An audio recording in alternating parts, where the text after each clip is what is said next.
ओम सद्गुरुदेव भगवान की जय। श्रीवत्सवक्षः श्रीवासः श्रीपतिः श्रीमताम्बरः श्रीशः श्रीधः श्रीनिवासः श्रीनिधिः श्रीविभावनः श्रीकरः श्रीधरः श्रेयः श्रीमान् लोकत्रयाश्रयः। वास्तु शास्त्र पर आधारित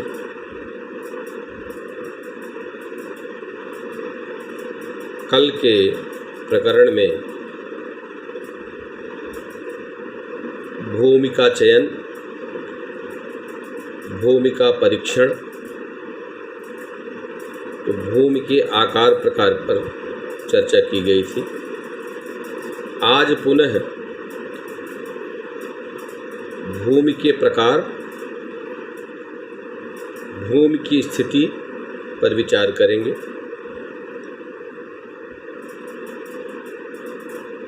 आयताकार और वर्गाकार जो प्लाट भवन निर्माण के लिए अपेक्षित होता है, उसके किसी कोने का कटना उचित नहीं होता। यदि कोई कोना कटा है या बढ़ा है तो दोनों स्थिति पर विचार करना चाहिए।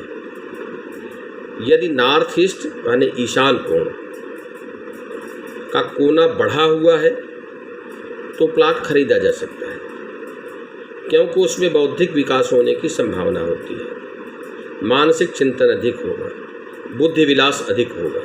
इसलिए ऐसे प्लाट या भूमि का चयन भवन निर्माण के लिए उचित होता है।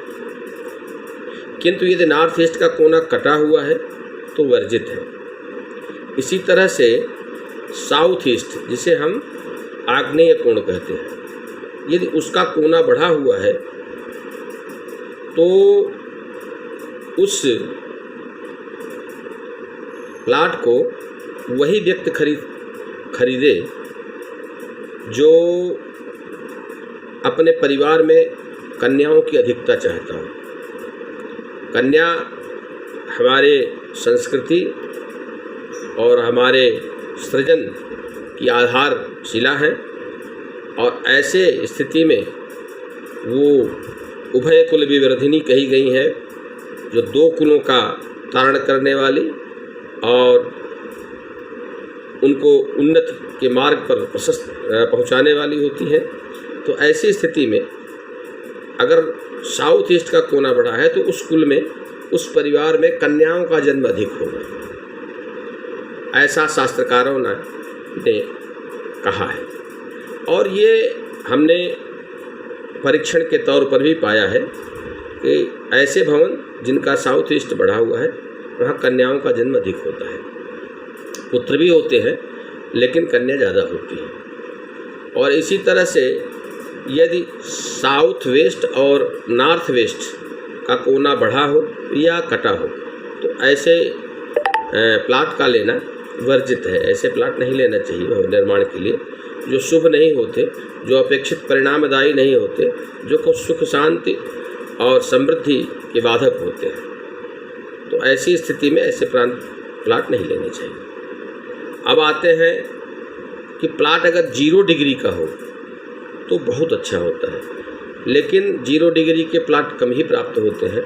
ऐसी स्थिति में 10 से लेकर के 20 डिग्री तक, 25 डिग्री तक माइनस या प्लस प्लाट अगर लिया जाता है तो वो भी अच्छे माने जाते हैं। लेकिन इससे ज़्यादा अगर प्लाट लेते हैं तो फिर ये भवन निर्माण के समय इस बात का ध्यान रखना चाहिए कि वास्तु अनुकूल ही उसका संयोजन निर्माण हो। अब स्थिति पर विचार कर लेते हैं। यदि प्लाट के दक्षिण, पश्चिम, उत्तर और पूर्व किसी ओर नदी बह रही है, या तालाब है, या गड्ढा है, या पोखरा है, या कुआं है, तो उस पर विचार करने की आवश्यकता होती है। यदि पूर्व की ओर नदी है, तालाब है, पोखरा है,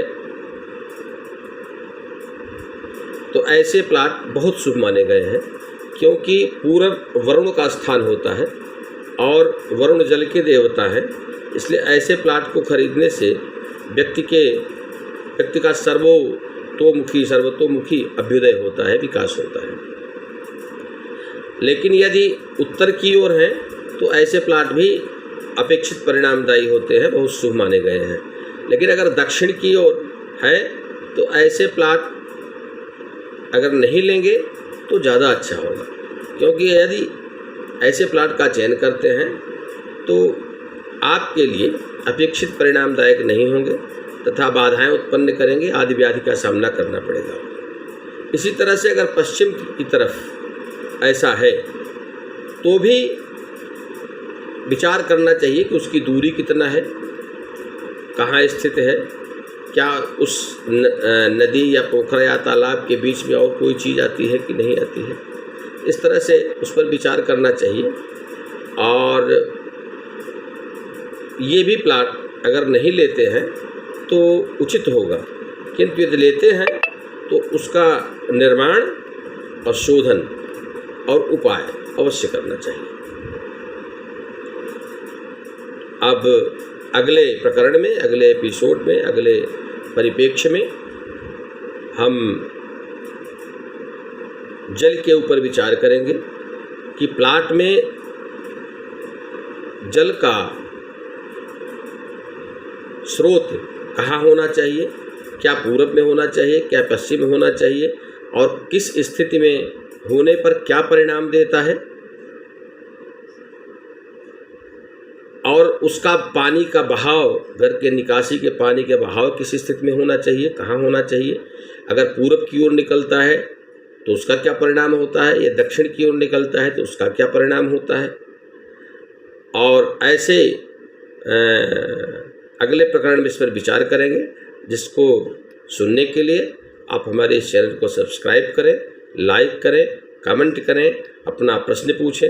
निश्चित रूप से यथाशक्ति यथाबुद्धि उसका समाधान करने का प्रयास होगा।